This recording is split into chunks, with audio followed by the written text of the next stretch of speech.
Ya, pemirsa, terima kasih Anda kembali bergabung bersama kami dalam Forum Today's Dialogue. Kami lanjutkan kembali perbincangan tadi yang sempat terhenti. Saya mau ke Pak Quraisy lagi ya Pak, bahwa kemudian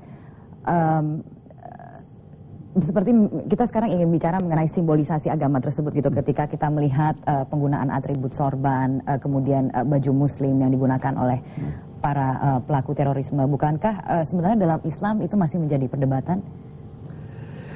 Iya, Islam tidak mengena atau tidak mengkultuskan bentuk-bentuk. Yang dia tekankan adalah substansi. Tetapi dia tidak melarang untuk mengambil bentuk-bentuk. Persoalannya, mengapa para teroris itu mengambil bentuk-bentuk itu? Karena masyarakat kita beranggapan bahwa itulah orang yang sekarang orang kiai itu kan yang harus pakai serban. Itu pandangan masyarakat.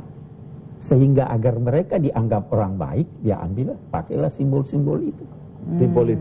Dipolitisir untuk tujuan-tujuannya. Tapi akhirnya agamanya yang menjadi mendapat akhirnya stigma agamanya walaupun kita tidak boleh mempersalahkan orang yang memakai serban, orang yang memakai jenggot dan lain-lain sebagainya.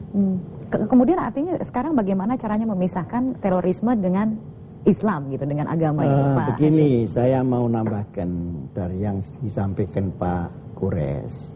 Kita harus bisa memilah, bukan memisah, antara syariat, ajaran, dan budaya. Ada kadang-kadang budaya Arab sebelum Islam. Misalnya kalau orang hanya kelihatan matanya saja, itu di dalam syariat sebetulnya mukanya bisa dibuka, tangannya bisa buka. Tapi itu budaya, gitu loh. Tidak mesti diislamkan, gitu. Tapi Islam tidak melarang dia, gitu.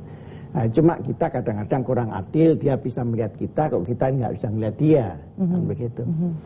Nah, mesti di Indonesia juga begitu, ada sorban, ada ini, itu budaya. Tapi tidak menjadi begitu penting. Tidak gitu. menjadi begitu tidak penting.